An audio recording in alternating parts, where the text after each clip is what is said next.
आप सबको प्रभु यीशु मसीह के मीठे और मधुर नाम में जय मसीह की। मैं मृणाल थॉमस भोपाल से आप सभी का आगरा मसीह मंडली पेज के इस डिवोशन के समय में आपका स्वागत करता हूं और मैं आशा करता हूं कि परमेश्वर पिता ने आप सबों को बहुतायत की आशीषों से भरा होगा और आज दिन तक संभालते हुए लिए चले होंगे। मैं परमेश्वर पिता का धन्यवाद देता हूं कि उन्होंने मेरे को एक और मौका दिया कि मैं उनके नाम से उनके वचन को और उनकी आराधना के गीतों के साथ आप सबों के सम्मुख प्रस्तुत होने पा रहा हूँ। और मैं पास्टर अनुपम डेविड जी और आंटी शबनम डेविड जी का भी धन्यवाद देता हूँ जिन्होंने मुझे उनके पेज आगरा मसीह मंडली पेज पर आने का मौका दिया। आइए हम आज की इस डिवोशन को स्टार्ट करेंगे और हम एक छोटी सी प्रार्थना करेंगे।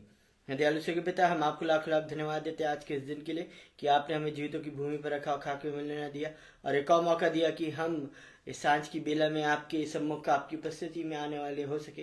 हे परमेश्वर पिता, आज दिन तक आपने हमें संभाल के रखा, इसलिए हम आपको लाखों लाख धन्यवाद देते हैं। परमेश्वर पिता, आपने हमें हर एक बुरी बात से, हर एक महामारी, हर एक रोग से, हर एक एक्सीडेंट से, हर एक उस बात से जो हमारी हानि के लिए थी उससे आप बचाते हुए ले आए हैं, इसलिए हम आपको लाखों लाख धन्यवाद देते हैं। हे परमेश्वर पिता, आगे के सेशन को आपके हाथ में सौंपते हैं। तमाम इंटरनेट लाइट्स और जितने भी गैजेट्स हैं जिनके द्वारा ये लाइव टेलीकास्ट हो रहा है, उन सबों को आपके आशीष में हाथों में सौंपते हैं। परमेश्वर पिता, तमाम बातों पर आपके अनुग्रह और आपकी शांति मांगते हैं। परमेश्वर पिता, तमाम बातों को आपके हाथ में सौंपते हैं और इस प्रार्थना को आपके प्रिय पुत्र प्रभु यीशु मसीह के नाम से मांग लेते हैं। दया से सुनिए, ग्रहण कीजिए, आमीन।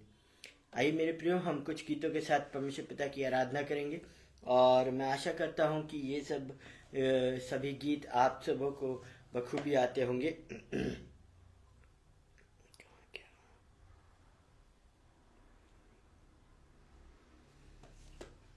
आराधना में है छुटकारा, आराधना में है चंगाई, आराधना में है छुटकारा, आराधना में है चंगाई।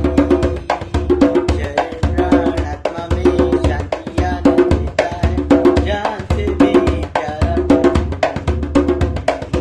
शरीर प्राण आत्मा में शांति आनंद देता है, जान से भी प्यारा प्रार्थना करे, आराधना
आइए हम एक और गीत के साथ परमेश्वर की आराधना करेंगे।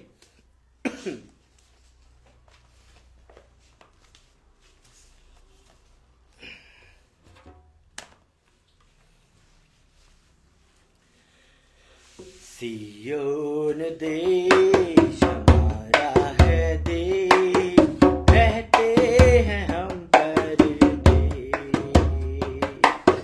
जाएंगे हम अपने देश। सियोन देश हमारा है देश, रहते हैं हम परदेश, जाएंगे हम अपने देश।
अब हम उस वचन में जाएं जो परमेश्वर पिता ने हम सबों के लिए आज की शाम रखा है, कि हम अपने दिलों को उसकी ओर ले जाएं और उसकी आराधना और उसकी हम्द सताइश करें। आज का जो वचन है वो बहुत ही सरल सा वचन है, जो एक पिता अपने पुत्र को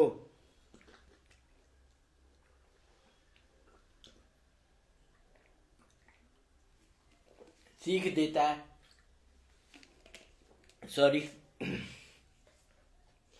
कि जैसे कि हमने अभी गीत गाया कि सियोन देश हमारा है देश, रहते हैं हम परदेश और जाएंगे हम अपने देश। तो मेरे प्रियो, हम में से हर एक विश्वासी जानता है कि ये एक न एक दिन हमारा इस पृथ्वी पर का सा डेरा उठा लिया जाएगा और हम एक दिन यहाँ से कूच करके अपने उस स्थायी निवास में जाने का मौका मिलेगा। लेकिन जिस दिन तक परमेश्वर हमें इस पृथ्वी पर रखते हैं, इस माटी के शरीर में हम रहते हैं और इस अस्थायी यात्रा में हम आगे चलते हैं, तो परमेश्वर पिता ये नहीं चाहते कि हम सिर्फ उस देश की बाट जोते जोते हम आलसी हो जाएं। आज हम अगर देखें तो हर एक इंसान कुछ ना कुछ कार्य करना चाहता है। कुछ लोग हैं जो चाहकर भी कोई कार्य नहीं कर पाते हैं। एक समय आता है कि जब हम करना बहुत कुछ चाहते हैं, लेकिन हम उस कंडीशन में नहीं रह पाते कि हम उस कार्य को करें। एक हॉस्पिटल में, एक आईसीयू में एक वेंटिलेटर पर पड़ा हुआ शख्स क्या चाहेगा, जिसके लिए हम आज जिसको हम आज तुच्छ समझ रहे हैं। नॉर्मली हम सांस ले रहे हैं। अभी मैं एक हमारे पासबान हैं, उनको विजिट करने गया था। लास्ट टू लास्ट संडे ही वॉज ओके, वो बहुत अच्छे थे। और आज मैंने उनको देखा तो वो कुछ और तरीके दिख रहे हैं। उनका स्वरूप बदल गया। उनके वो जो एक नॉर्मली एक इंसान जैसे दिखता है, उनके आसपास बहुत सारी मशीनें, बहुत सारे पाइप्स, ये सब है। लेकिन आज हम परमेश्वर को धन्यवाद दें कि हम आज नॉर्मली अपनी सांसें ले रहे हैं, हम बैठे हुए हैं। आज का जो वचन है वो हमें यही सिखाता है, जो हमें मिलता है नीति वचन की किताब, उसका 6वां अध्याय और उसकी 6वीं आयत से लेकर आगे की आयतों में, जहां पर सुलेमान अपने बेटे को शिक्षा देता है। ये बेटे को शिक्षा इसलिए है क्योंकि पहली आयत में वो अपने बेटे को संबोधित करता है, हे मेरे पुत्र, यदि तू अपने पड़ोसी का उत्तरदायी हुआ हो। वो अपने पुत्र को संबोधित करता है। He wants to live a legacy. He wants to leave a legacy. लेकिन वो बोलता है 6वीं आयत में, हे आलसी, चींटियों के पास जा, उनके काम पर ध्यान दे और बुद्धिमान हो। उनके न तो न्याय होता है, न प्रधान और न प्रभुता करने वाला, तभी वे अपना आहार धूप काल में संचय करती है और कटनी के समय अपनी भोजन वस्तु बटोरती है। हे आलसी, तू कब तक सोता रहेगा? तेरी नींद कब टूटेगी? कुछ और सो लेना, थोड़ी सी नींद, एक और झपकी, थोड़ा और छाती पर हाथ रखे लेटे रहना, तब तेरा कंगालपन राह के लुटेरे के समान और तेरी घटी हथियार बंद के समान आ पड़ेगी। परमेश्वर पिता इस वचन के पढ़े और सुने जाने पर हम सबों को बहुतायत से आशीष देवें। आमीन।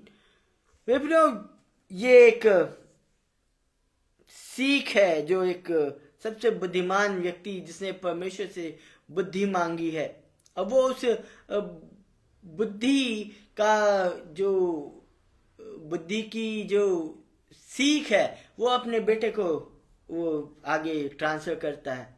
वो बोलता है हे आलसी, चींटियों पे ध्यान दे। Look at the ants how they work. उनको कोई बार बार टोकने वाला नहीं होता, उनके ऊपर कोई प्रभुता नहीं करता, उनको बार बार कोई शिक्षा नहीं देता कि अब तुम्हें ये करना है, अब तुम्हें वो करना है, अब तुम्हें ये करना है, अब तुम्हें वो करना है। वो हर चीज अपने सीजन में, अपने उस पीरियड में वो करती हैं। हर एक चीज उनने निश्चित करके रखी है और वे खुद ब खुद उस नियत समय में उन सब कार्यों को करती हैं। वे अपना आहार धूप काल में संचय करती हैं और कटनी के समय अपनी भोजन वस्तु बटोरती हैं। Look at the ends. उनके ऊपर कोई राज नहीं करता, उनको कोई सिखाता नहीं है, उनको शिक्षा देने वाला कोई नहीं है, लेकिन फिर भी वे पूरी तन्मयता के साथ, पूरी ईमानदारी के साथ वे अपने उस समय का सदुपयोग करती हैं। वो निढाल बैठी नहीं रहती, वो ऊँघती नहीं है, वो सोती नहीं है। वे अपना कार्य एक नियत समय पे जो उनको जो नियत समय है उसमें वो उस कार्य को करती हैं। हर एक सीजन में परमेश्वर हमें भी कुछ कार्य देते हैं जिन्हें हमें उस सीजन में उस कार्य को करना आवश्यक है। बचपने में हमें बॉटल फीड करना जरूरी है। फिर जब थोड़ा सा हार्ड खाना ले सकते हैं तो हमें सेरेलैक वगैरह देते हैं, दलिया देते हैं और हल्की हल्की चीजें देते हैं। फिर जब हम थोड़े बड़े हो जाते हैं तो हमें दूसरी और चीजें देते हैं जिसे हम पचा पाए। हर एक चीज स्टेप बाय स्टेप हमारे जीवन में परमेश्वर रखते हैं और उन चीजों को उस पीरियड में ही हमें खत्म करना है। हम पूरी लाइफ बॉटल फीड नहीं कर पाएंगे, हम पूरी लाइफ हम वो सेरेलैक नहीं खा पाएंगे, हम पूरी लाइफ एक ही पैटर्न में हम नहीं जी पाएंगे। टू बी ऑनेस्ट, यही बात सुलेमान अपने पुत्र को भी बोलता है। Look at the ends. वो एक नियत समय में, एक नियत सीजन में वो जो उनका कार्य है वो उस नियत समय में पूरा करती रहती हैं। हमारे लिए भी एक नियत काम परमेश्वर पिता ने सौंपा हुआ है जिसे हमें इसे जीवन काल में पूरा करना है। ये जीवन काल जब हमारा समाप्त हो जाएगा तब हमें वो कार्य वापस करने नहीं मिलेगा। अगर हमें परमेश्वर पिता ने आराधना का काम दिया, आराधना करने का हमें वरदान दिया है तो हमें आराधना करना है। अगर हमें वचन बांटना है तो हमें बांटना है। अगर हमें किसी को खाना बनाने का वरदान दिया तो उसे खाना बनाना है बिना आलस करे। हार्ड वर्क और अनुग्रह दोनों साथ साथ चलते हैं। जब हम सबोपदेशक की किताब उसके 11वें अध्याय और उसकी 6ठी आयत पर ध्यान लेकर जाते हैं तो सबोपदेशक भी सुलेमान ने ही लिखा है और हम इसमें पढ़ते हैं, भोर को अपना बीज बो और सांझ को भी अपना हाथ न रोक, क्योंकि तू नहीं जानता कि कौन सफल होगा या वह, या दोनों के दोनों अच्छे निकलेंगे। सुलेमान सबोपदेशक में भी हम सबों को एनकरेज करता है कि हमें अपने कार्यों को नित्य और दिन प्रतिदिन करना ही है। ये जरूरी नहीं है कि हमें इससे रिजल्ट मिलेगा, उससे रिजल्ट नहीं मिलेगा, हमें इस वाले से हमें रिजल्ट मिलेगा। कैसा रिजल्ट मिलेगा, अच्छा मिलेगा कि बुरा मिलेगा, रिजल्ट की चिंता नहीं करनी है। हमें अपने उस बीज को बोना है अगर हमें परमेश्वर ने वो समय दिया है, वो क्या बोलते हैं, वो एक अपॉर्चुनिटी दी है, अपॉर्चुनिटी ही बोलेंगे हम, क्योंकि बिना परमेश्वर की अपॉर्चुनिटी के हम कुछ भी नहीं कर सकते हैं जिंदगी में। लेकिन अगर परमेश्वर ने हमें अपॉर्चुनिटी दी है कि हम आज अपने बिछौनों से उठे हैं। कई लोग जो बिछौनों पर पड़े हुए थे, हॉस्पिटल में, बीमारी में, कोविड में या किसी एक्सीडेंट से पीड़ित होके, वे उस कार्य को नहीं कर सक रहे हैं जो आज हम कर रहे हैं। और हम नहीं जानते कि किस दिन तक हमें परमेश्वर उस बिछौने से उठाएगा। हमें नहीं पता। आज मैं दिख रहा हूं, कल सुबह मैं उठूं ही नहीं। आज रात में मैं सोऊं, मैं उठूं ही नहीं। तो क्या मैं उस दिन तक का इंतजार करूं? और जो परमेश्वर ने मेरे जीवन में जो मेरे को कार्य दिया है, चाहे वो संसारिक कार्य हो, चाहे आत्मिक कार्य हो, वो उससे मैं अपने मतलब ये बोल के मैं पीछे छुड़ा लूं कि मैं क्यों तैयारी करूं, जबकि मुझे पता नहीं है कि वो लोग मेरे मैसेज को पसंद करेंगे कि नहीं, ये वो होगा कि नहीं, ये इसमें कितने कमेंट्स आएंगे कि नहीं, मुझे ये होगा कि नहीं। मेरे को तो वो कार्य करना है एट एनी कॉस्ट, क्योंकि परमेश्वर मुझे लेकर आया है, मुझे उठाया है, हम सबों को उठाया है। और जब हमें परमेश्वर ने अपने बिछौनों से उठाया है, उस भोर के प्रकाश को दिखाया है, अपनी महिमा में चलने का वो समय दिया है, तो हम उस समय का, जैसे सुलेमान बोलता है, अपने वचनों में बोलता है कि हमें अपने समय को पॉजिटिवली और एक अच्छे एटीट्यूड के साथ हमें उस कार्य को करना है। भले ही रिजल्ट कैसा भी हो, हमें वो कार्य करना है। पढ़ाई करनी है, पढ़ाई करके एग्जाम देनी है, क्योंकि हमें एग्जाम देना आवश्यक है। सिर्फ यही सोचकर कि मैं पढ़ाई नहीं करता हूं क्योंकि यार रिजल्ट पता नहीं कैसा आएगा, क्या देगा टीचर में से, ऐसा कर रहा है, वो कर रहा है, और तो मैं पढ़ाई ना करूं तो और रिजल्ट की चिंता लेकर बैठा रहूं, तो मैं वो कार्य नहीं कर पाऊंगा। यही बात सुलेमान भी बोल रहा है कि भोर को अपना बीज बो और सांझ को भी अपना हाथ ना रोक। You have to continuously work hard, no matter what result you get. Result देने वाला परमेश्वर है, प्रतिफल देने वाला परमेश्वर है। हमें अपना कार्य करना है। जब हम दूसरा कुरिन्थियों और उसका 9वां अध्याय और उसकी 6ठी आयत से लेकर 8वीं आयत तक पढ़ते हैं, तो हमें पौलुस अपने वचनों में, जो कुरिन्थ की कलीसिया को उसने दूसरा पत्र लिखा था, उसमें बोलता है, परंतु बात यह है, जो थोड़ा बोता है वह थोड़ा काटेगा भी, और जो बहुत बोता है वह बहुत काटेगा। Hallelujah. You have to work hard. हम नहीं जानते कि हम किस चीज में बो रहे हैं, हम अपना टाइम कहाँ व्यतीत कर रहे हैं, लेकिन जब हम कॉन्स्टेंटली, जब हम पॉजिटिवली अपने उस बीज को बोते हैं, अपनी उस मेहनत को करते हैं, तो प्रेरित पौलुस हमें एंकरेज करते हैं अपने वचनों से कि जो बहुत बोता है वो बहुत काटेगा भी। सुलेमान बोलता है कि अपने हाथ को रोक मत, भोर को भी न सांझ को भी, जितना तू कर सकता उतना कर, कोई तो रिजल्ट निकलेगा।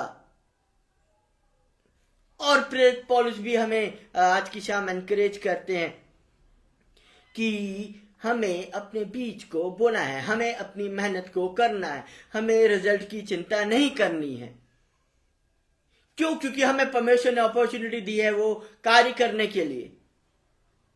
अगर हम किसी के साथ भलाई कर सकते हैं तो हमें भलाई करनी ही है, हमें अपने हाथ को रोकना नहीं है। यहाँ आगे बोलता है, हर एक जन जैसा मन में ठाने वैसे ही दान करे, न कुड़ कुड़ के और न दबाव से, क्योंकि परमेश्वर हर्ष से देने वाले से प्रेम रखता है। दान हम क्या दे, सिर्फ पैसा ही जरूरी नहीं है इस दुनिया में। हर इंसान पैसे का भूखा नहीं है मेरे प्रियो, कई लोग प्यार के भी भूखे रहते हैं। जो व्यक्ति आईसीयू में होगा, उसके परिवारजन जो होंगे वो किस स्थिति से गुजरते होंगे, ये सिर्फ वो ही जानते हैं कि उनका प्रियजन उस खराब जगह में। आईसीयू बहुत अच्छी जगह नहीं होती, वहां पे सब जगह मशीनें, वहां पे आपको कुछ भी अच्छा नहीं दिखता। हर चीज में परमेश्वर बोलता है जो जैसा दिन में ठाने वैसा ही दान करे, चाहे वो प्यार हो, चाहे वो कंपैशन हो, चाहे वो भला काम हो, चाहे अपनापन हो, चाहे प्रेम हो। सिर्फ प्रेरित पौलुस उस कंटेक्स्ट में मैं नहीं जा रहा कि दान करें, सिर्फ हम पैसे से ही किसी के साथ भलाई करें, लेकिन ये अवश्य है कि हमें सबके साथ बिना संकोच किए सब कुछ देना है, बिना रिजल्ट के लिए। हमें अपने प्रेम को देना है, हमें अपने कंपैशन को देना है, हमें अपने उस हाथ को देना है जब कोई बुरे वक्त से गुजर रहा हो वो शख्स। हम अगर किसी के लिए कुछ अच्छा नहीं कर सक रहे हैं तो कम से कम हम उस बंदे के साथ हम खड़े ही हो जाएं, वो ही काफी रहता है। कोई बुरे वक्त से गुजर रहा हो, हम उसे बोल दे हाँ मैं हूं तेरे साथ, वो काफी है। वो सहारा उस बंदे के लिए काफी रहता है। पर हम देखते हैं कि कई बार लोग जो हैं, वो सब लोग तो नहीं पर मैं कुछ लोगों के लिए बोलूंगा कि वे बोलते हैं कि हम तुम्हारे लिए प्रार्थना करेंगे, हम तुम्हारे लिए ये करेंगे, तुम्हारे लिए हम ऐसा करेंगे वैसा करेंगे। और वो शख्स हॉस्पिटल में पड़ा हुआ रहता है, उसे देखने नहीं जाएंगे, उसकी सुधि नहीं लेंगे। प्रभु यीशु मसीह बोलते हैं मैं बीमार था और तुमने मेरी सुधि नहीं ली, मैं बीमार था तुमने मेरी सुधि नहीं ली, मैं किस हाल में हूं, तुम तो वो सिंपैथी देके बैठ गए कि मैं तुम्हारे लिए प्रार्थना कर रहा हूं। कोई शख्स डूब रहा है, हम उसको हाथ देने की बजाय हम उसको बोले मैं तेरे लिए प्रार्थना कर रहा हूं, परमेश्वर तुझे बचा लेगा। और उस बंदे को उस समय प्रार्थना की नहीं, उसको साथ की जरूरत है और हम उसको साथ न दें, किस काम का है? ये प्रभु यीशु मसीह वाला जो पार्ट है कि मैं बीमार था और तुमने मेरी सुधि ली, ये मेरा मैसेज नहीं था, ये ऑल ऑफ अ सडन मेरे मुंह से निकल गया। और हम जब देखते हैं कि जब हम उदारता से लोगों के साथ खड़े रहते हैं, उनके साथ प्रेम देते हैं, हम बिना रिजल्ट के अपने सब कार्यों को करते हैं, तो परमेश्वर का वचन हमें एनकरेज करता है। परमेश्वर सब प्रकार का अनुग्रह तुम्हें बहुतायत से दे सकता है, जिससे हर बात में और हर समय सब कुछ जो तुम्हें आवश्यक हो तुम्हारे पास रहे। हर समय खाली पैसा ही नहीं, हमारे पास प्रेम, अगर हम प्रेम बांटेंगे बिना रुके तो हमारे पास प्रेम की बहुतायत होगी। हमारे पास अगर हम किसी को साथ देंगे तो हमारे पास साथ की बहुतायत होगी। दाऊद बोलता है कि चाहे मैं घोर अंधकार से भरी हुई तराई में से होकर चलूं तो भी हानि से न डरूंगा, क्योंकि तू मेरे साथ रहता है। That is more than sufficient. That is more than sufficient. उससे ज्यादा कुछ नहीं चाहिए जिंदगी में। लेकिन जब वो प्यार हम लोगों के साथ बांटते हैं तो वो प्यार हमें वापस मिलेगा, बिना रुके, बिना किसी कमी घटी के। सिर्फ पैसा ही देना सब कुछ नहीं होता। पैसे से आप किसी की जिंदगी नहीं बचा सकते मेरे प्रियो। लाखों रुपए लगा देते हैं लोग और बीमारी अवस्था में पड़े रहते हैं। पैसे की सेवा नहीं करनी है हमें अपने हाथों को रोकना नहीं है, हमें मेहनत करनी है, हमें हर चीज में मेहनत करनी, हर फील्ड में मेहनत करनी है। मैं सिर्फ वचन का प्रचार नहीं करता हूं। अगर मैं कभी जाता हूं कहीं, तो अगर मैं हॉस्पिटल गया हूं, अगर कोई बीमार है, तो मैंने 34 इयर्स मैंने हॉस्पिटल, डॉक्टर्स, नर्सेज, इन सब में अपने समय को व्यतीत किया है। मुझसे ज्यादा किसी ने भी व्यतीत नहीं किया होगा हॉस्पिटल में, ना डॉक्टर्स के आसपास।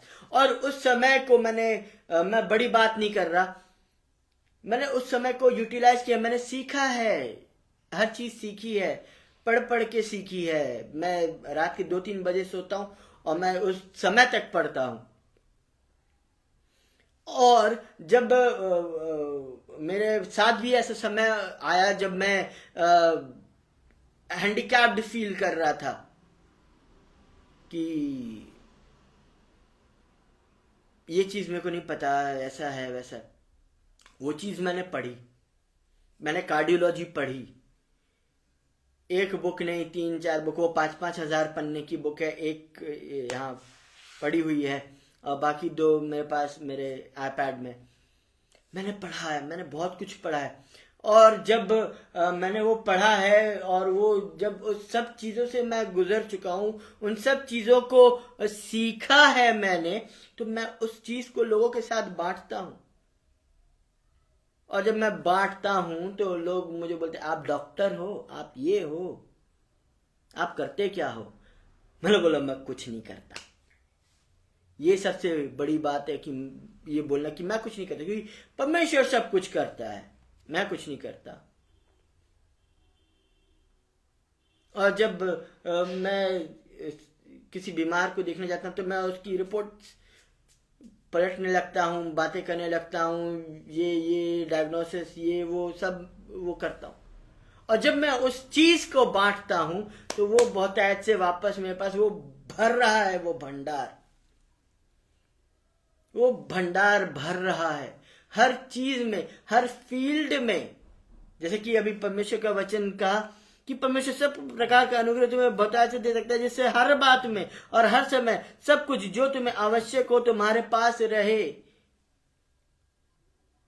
वो नॉलेज जो मेरे पास है वो मैं बांट रहा हूं। कोई बीमार है, मैं उसके बाजू में खड़ा हो जाता हूं और मैं उसको बोलता हूं कि डोंट वरी, चीजें ठीक हो जाएंगी, ये हो जाएगा, वो हो जाएगा। और मैं जितना बांट रहा हूं मुझे वो वापस से भी मिल रहा है। मैं पढ़ रहा हूं और वो पढ़ाई मुझे वापस ही मिल रही है। मैं बैठे बैठे ईसीजी पढ़ लेता हूं, मैं सब कुछ कर लेता हूं। मैं बड़ी बात नहीं बोल रहा, क्योंकि मैंने उस पीरियड में भी मैंने सीखा है, मैंने बुद्धि मांगी है परमेश्वर से। लेकिन एक चीज मैं साफ रूप से कह सकता हूं कि मेरी बुद्धि से बढ़कर परमेश्वर कार्य करता है। हालेलुया।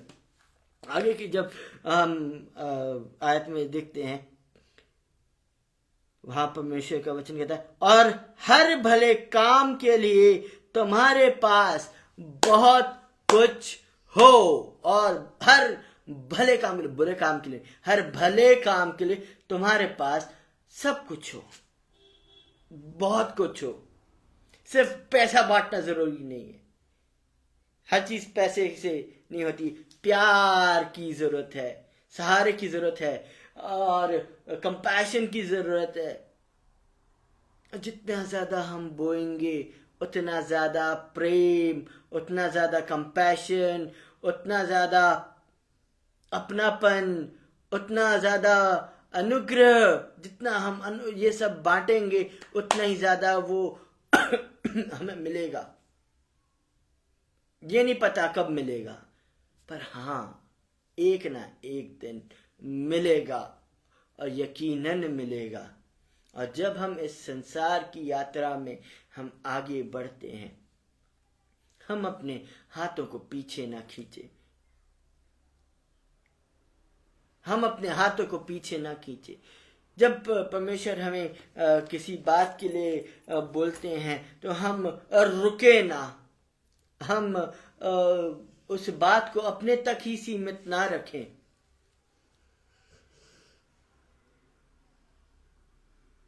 ताकि हमारे पास उस वक्त जब हमें ज़रूरत हो वो चीज़ हमारे पास बहुतायत से हो, ताकि जो चीज़ हमें परमेश्वर दे रहे हैं वो हमारे लिए भी सफिशिएंट हो और वो हम बांट भी सकें।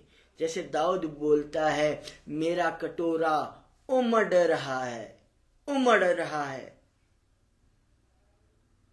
दाऊद किस कंटेक्स्ट में बोल रहा है हम नहीं जानते, लेकिन वो एक चीज के बारे में हमें एनकरेज करता है कि जब हम दूसरों को कुछ देंगे तो हम एक सोते के समान फूटेंगे। एक सोता, एक सोता जो कभी नहीं समा सकता। Nothing can contain that fountain.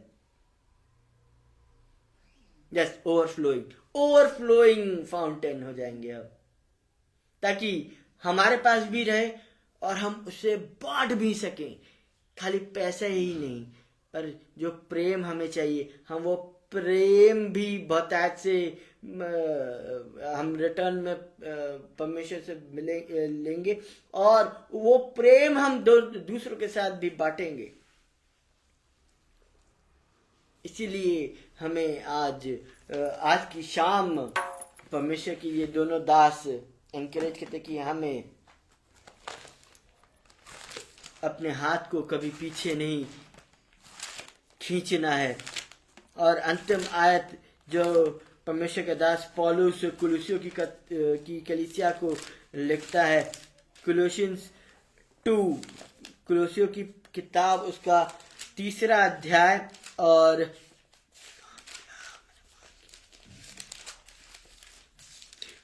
कुलोसियों की किताब उसका 3 अध्याय और उसकी 2 आयत में, जहां पर परमेश्वर का वचन इस प्रकार से कहता है, कोलोसियंस का, पृथ्वी पर की नहीं परंतु स्वर्गीय वस्तुओं पर ध्यान लगाओ, क्योंकि तुम तो मर गए और तुम्हारा जीवन मसीह के साथ परमेश्वर में छिपा हुआ है। Fix your eyes on the things above। Result के बारे में हमें कभी अपनी नज़रों को नहीं लगाना है। हमें अपनी नज़रों को उससे ऊपर की चीज़ों पे, अपनी नज़र को, अपने निशाने को, अपने सब बातों को लगाना है, ताकि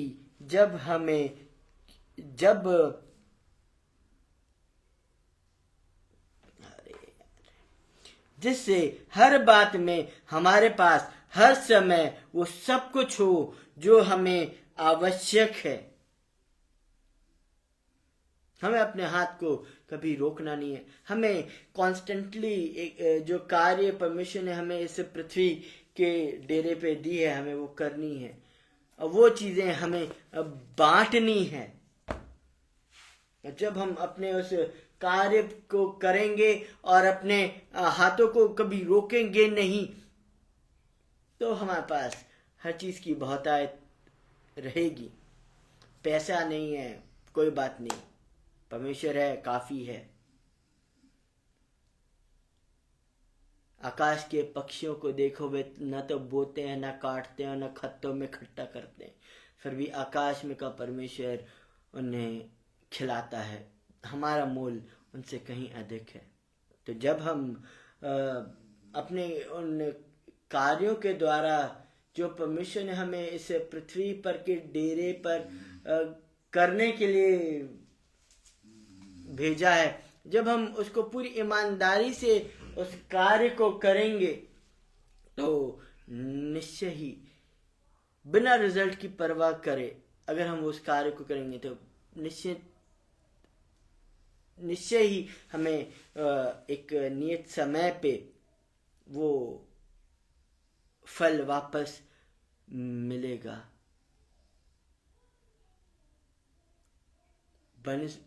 भले ही हम कोई भी छोटा सा कार्य कर रहे हो जो दुनिया की नजरों में छोटा हो, लेकिन हमें वो कार्य करना है और करना है और करना है, क्योंकि प्रतिफल देने वाला परमेश्वर है। वो सब चीजों का लेखा जोखा रखता है। और जब हम उस सिंहासन के सामने खड़े होंगे तो हमें, जब हम जो चीज हम इस अर्थली लाइफ में हम जो चीजें करेंगे, जो चीजें हम अपनी डे टू डे लाइफ में करेंगे, जब हम परमेश्वर के उस सिंहासन के सामने खड़े होंगे तब हमें इस बात को बोलने की जरूरत नहीं पड़ेगी कि हमने परमेश्वर के लिए बड़े बड़े वचनों का प्रचार किया, हमने बहुत सारी दुष्ट आत्मा निकाली, हमने बड़े बड़े कार्य किए। उस दिन परमेश्वर को पता रहेगा, हमें बताने की जरूरत नहीं रहेगी। परमेश्वर हम सबों को बहुतायत की आशीष देवे।